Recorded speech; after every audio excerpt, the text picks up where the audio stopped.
Hello everyone, my name is Aaron with Jackson Bottom and welcome to Backyard Science. Today we are talking about conservation and invasive species. So I am here at Westmoreland Park in Portland, Oregon, and behind me is the Johnson Creek Restoration Area. Now, habitat restoration is a large part of conservation. Now, what is conservation, you ask? Conservation is the act in trying to restore or conserve a resource that is being overused or misused. So here at the wetlands, all of these native plants behind me were planted to help restore the habitat around Johnson Creek, which will in turn benefit the water quality. Habitat restoration is just one of the many things that conservation encompasses. Conservation includes animal populations, it includes water quality, it includes plant populations, plant abundance. It also includes economic benefits for us as well, such as helping our agriculture, helping our water use for our cities. So there's all types of conservation out there, and we're going to explore some of them that involve plants.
So, invasive plants are plants from other regions that actually grow really well in regions different from their own.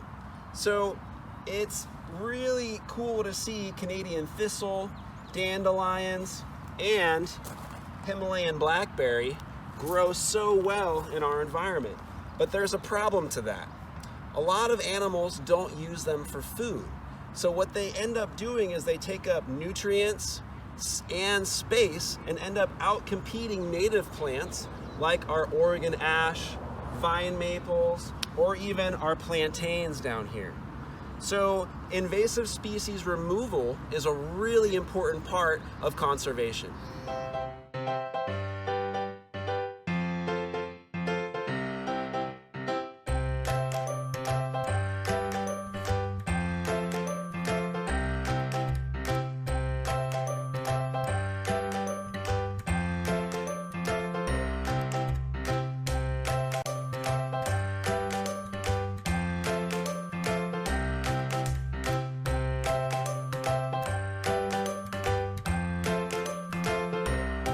So behind me here is one of Portland's most invasive species, English ivy. This plant can destroy entire forests if left unchecked. It creeps along the ground looking for anything to suck nutrients out of.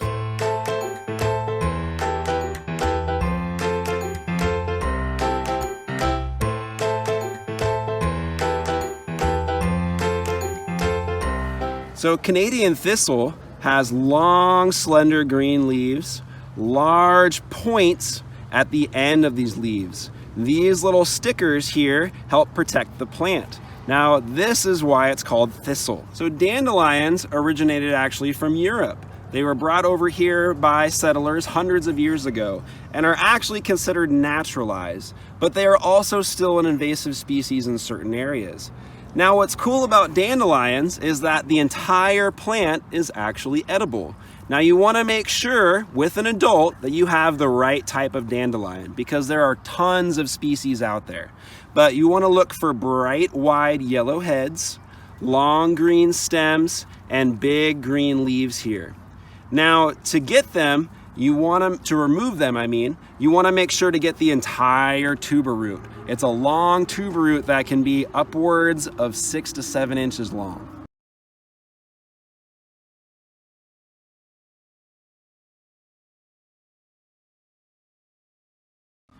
Now, Himalayan Blackberry is really invasive. It loves our Pacific Northwest climate. So it grows really rapidly and it re-roots really quickly. So it's really important to remove it as fast as you can. However, a lot of people keep Himalayan Blackberry because this is the same blackberry that you find in the grocery stores. So it's a delicious and healthy fruit to eat. However, the vine is extremely spiny and can take over habitats really quickly. So it's very important to control it or at the least remove it. So what you want to look for is large, kind of hairy leaves that underneath have large spikes on them. Now, the stems will be edged and you'll see a reddish green hue along the stem there with large, sharp spikes. Now, there are other types of blackberry out here that we have that are native, called trailing blackberry.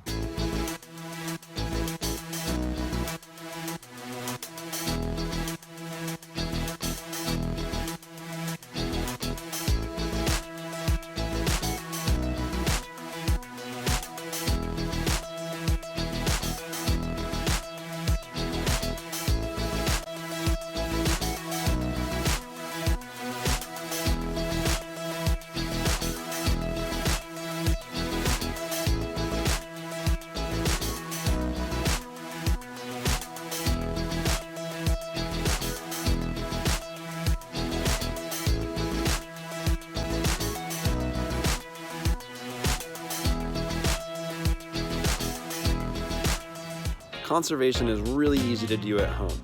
Here is a list of things you and your family can do to help the environment around your neighborhood.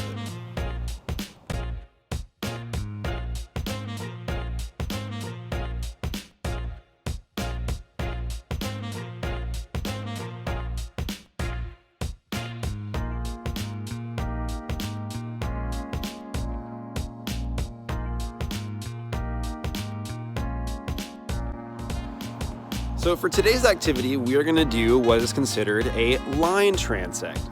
Now, this type of plant study is used a lot in conservation projects. So today, within your backyard or your apartment yard, you guys are going to use a tape measure or a piece of string, something that you can make a line of that is at least a few feet long.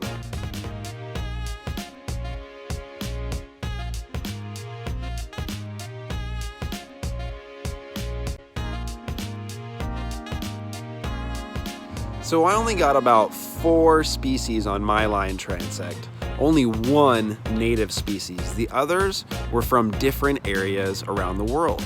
So how many plants did you get? So we have a lot of conservation groups here in Portland area that you can donate to or volunteer your time. Once it's safe again, here is a list of places where you can volunteer to help conservation projects within your neighborhood.